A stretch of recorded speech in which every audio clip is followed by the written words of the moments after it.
మీ business గురించి మా ఛానల్లో ప్రమోట్ చేయించుకోవాలనుకుంటున్నారా? Contact us 8247743841. If you want to promote your shop business in a channel, you can call me to above number.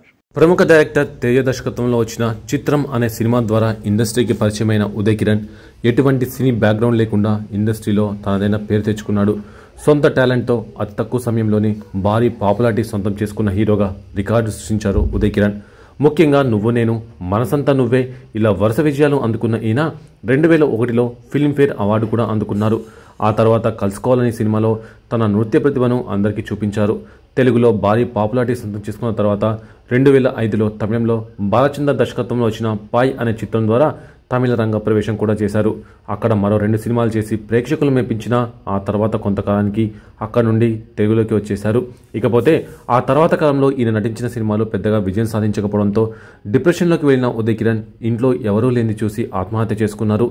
ఈయన ఆత్మహత్య అందరినీ దిగ్భ్రాంతికి గురి చేసింది. ఇకపోతే ఈయన మన మధ్య లేకపోయినా ఉదయ్ కిరణ్కు సంబంధించిన ఏదో ఒక వార్త సోషల్ మీడియాలో వైరల్ అవుతూనే ఉంటుంది. ఆ మధ్య డైరెక్టర్ తేజ తాను చనిపోయే లోపైన ఉదయ్ కిరణ్ మరణానికి గల కారణాన్ని బయటపెడతాను అంటూ ఓ ఇంటర్వ్యూలో సంచలన కామెంట్స్ చేశారు. ఇక సంగీత దర్శకుడు ఆర్పి పట్నాయక్ ఉదయ్ కిరణ్తో అనుబంధాన్ని పంచుకున్నారు. ఉదయ్ కిరణ్ చనిపోయిన సమయంలో మార్చిలో ఏం చేశారు అనే విషయాన్ని బయటపెట్టారు. ఉదయ్ కిరణ్ చేసిన ఎన్నో సినిమాలకు ఆర్పి పట్నాయక్ సంగీత దర్శకుడిగా పనిచేసిన విషయం తెలిసిందే.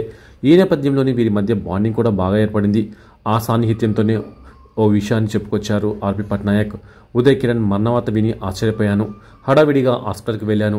అక్కడ ఉదయ్ కిరణ్ డెడ్ బాడీని చూసి కన్నీళ్లు పెట్టుకున్నాను. ఎంతో పెద్ద పేరున్న హీరో చనిపోయాక ఆయన డెడ్ బాడీని ఓ మూలన పడేశారు.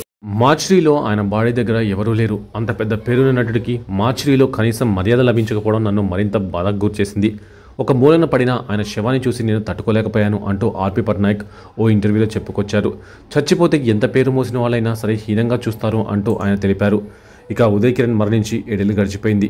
ఆయన రాసిన లేఖ కూడా ఒకటి ఈ మధ్య సోషల్ మీడియాలో వైరల్ అయింది. అందులో విష్త మా అమ్మ అంటే ఎంత ఇష్టమో, ఆ తర్వాత అంతగా నేను ప్రేమించిన అమ్మాయివి నువ్వు.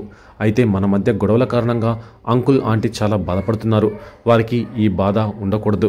నువ్వు అతను మంచివాడు అని అనుకుంటున్నావు, కానీ అతను అస్సలు మంచివాడు కాదు. నా మాట విను. నువ్వు నిజం తెలుసుకునే రోజు వస్తుంది, కానీ అప్పుడు ఉదయ్ ఉండడు. నువ్వు ఒకసారి అమెరికా వెళ్ళి వైద్యం చేయించుకో. నాకు సినీ ఇండస్ట్రీలో చాలా అవమానాలు ఎదురయ్యాయి. నన్ను ఓ మ్యాడ్గా చిత్రీకరించి ఆడుకుంది. మన మధ్య గొడవల కారణంగా చాలామంది బాధపడుతున్నారు. అందరూ సంతోషంగా ఉండాలంటే నేను ఉండకూడదు అనుకుంటున్నాను. మా అమ్మ అంటే నాకు చాలా ఇష్టం. మా అమ్మ నీకు ఇచ్చిన నగలను తిరిగి మా అక్కకివ్వు. వాటిని తను జాగ్రత్తగా దాచుకుంటుంది. అమ్మ నిన్ను ఓసారి కౌగిలించుకొని ఏడవాలని ఉంది. అందుకే నీ దగ్గరికి వస్తున్నా అని ఆ లెటర్లో రాసి ఉంది. సోషల్ మీడియాలో అభిమానులు ఈ లెటర్ను తెగ షేర్ చేశారు. మరి ఈ లెటర్ను నిజంగానే ఉదయ్ కిరణ్ రాశాడా లేక మరెవరైనా రాసి ఇలా షేర్ చేశారా అనేది తెలియాల్సి ఉంది. ఇక ఉదయ్ కిరణ్ విష్త వివాహం గ్రాండ్గానే జరిగింది. సినీ సెలబ్రిటీలు కూడా వీరి వివాహానికి హాజరయ్యారు. పెళ్లి తర్వాత ఈ ఇద్దరు చాలా సంతోషంగా గడిపారు. ఆయనకు అవకాశాలు తగ్గిపోవడంతో ఆర్థికంగా చాలా ఇబ్బందులు ఎదుర్కొన్నారు. భార్య జాబ్ చేస్తుండడంతో ఆయన ఇంట్లో ఖాళీగా ఉండే పరిస్థితి ఏర్పడింది. చివరకు ఆయన మనస్తాపంతో ఆత్మహత్య చేసుకుని కన్నుమూశారు. ఇంట్లో ఎవరూ లేని సమయంలో ఉరివేసుకుని ఆత్మహత్య చేసుకున్నారు ఉదయ్ మరణంతో ఫ్యాన్స్ చాలా ఆందోళనకు గురయ్యారు. ఇప్పటికీ ఆయన ఫ్యాన్స్ ఉదయ్ని మిస్ అవుతున్నారు. ఇక ఉదయ్ కిరణ్ భార్య విష్త ఇప్పుడు ఏం చేస్తుందో అని చాలా మందిలో ఆసక్తి ఉంది.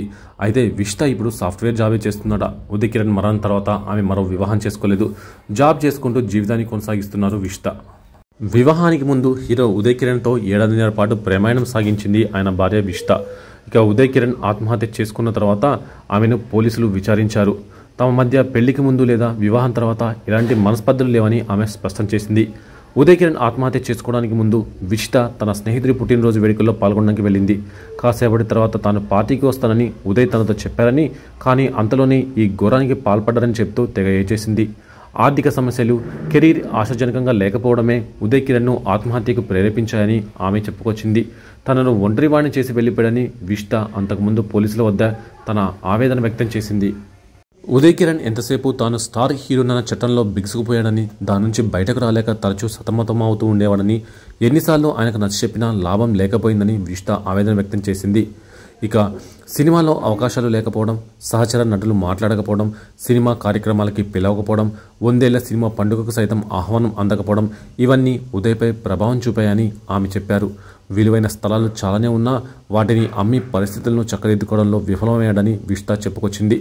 తెలుగు చిత్ర పరిశ్రమలో కొందరు తనకు సినిమా అవకాశాలు లేకుండా చేస్తున్నారని గ్రహించిన ఉదయ్ కిరణ్ మనం చెన్నైకి వెళ్దామని, అక్కడ సినిమా అవకాశాల్లో ప్రయత్నిద్దామని చెప్పేవాడని, దాంతో అన్ని ఏర్పాట్లు కూడా చేసుకున్నామని ఆమె చెప్పింది.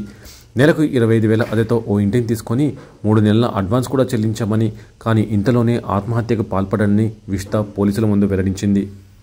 ఇక ఉదయ్ కిరణ్ టాలీవుడ్లో ఓ వెలిగిన హీరో అని చెప్పాలి. కెరియర్ మొదట్లో ఎన్నో హిట్ సినిమాలు చేశారు ఆయన. తమిళ చిత్ర పరిశ్రమ సైతం ఆయన సినిమాలు చేశారు, కానీ అక్కడ పెద్ద హిట్లు అందుకోలేకపోయారు. అతని మొదటి 3 చిత్రాలు చిత్రం, నువ్వు నేను, మనసంతా నువ్వే సినిమాలు బాక్సాఫీస్ వద్ద భారీ విజయం సాధించాయి. అతనికి హ్యాట్రిక్ హీరో అనే బిరుదును కూడా సంపాదించి పెట్టాయి. 3 చిత్రాలు అన్ని ప్రేమకథలు చేయడంతో అతనికి లవర్ బాయ్ అనే ఇమేజ్ను కూడా సంపాదించి పెట్టాయి. అలా కెరియర్లో దూసుకుపోతున్న టైంలో ఒక్కసారిగా సినిమాలు వరుసగా ఫ్లాప్ అయ్యాయి. దీంతో ఆయనకు ఛాన్సులు రాలేదనే వాదన గట్టిగా వినిపించింది. ఇక 2012లో పెళ్లి చేసుకున్న ఉదయ్ కిరణ్ వివాహ జీవితంలో కూడా ఇబ్బంది పడినట్లుగా కొంతమంది చెప్తున్నారు. సినిమాలు లేకపోవడం, ఆర్థిక ఇబ్బందులు, పర్సనల్ రీజన్స్ కారణంగా ఉదయ్ కిరణ్ 2014 జనవరి 5న ఆత్మహత్యకు పాల్పడ్డారు. శ్రీనగర్ కాలనీలోని తన ఇంట్లో ఆయన ఆత్మహత్య చేసుకున్నారు. ఆ విషయం సినీ పరిశ్రమను శోక సంద్రంలో ముంచెత్తింది. అభిమానులు కన్నీరు మున్నీరుగా వెలిపించారు.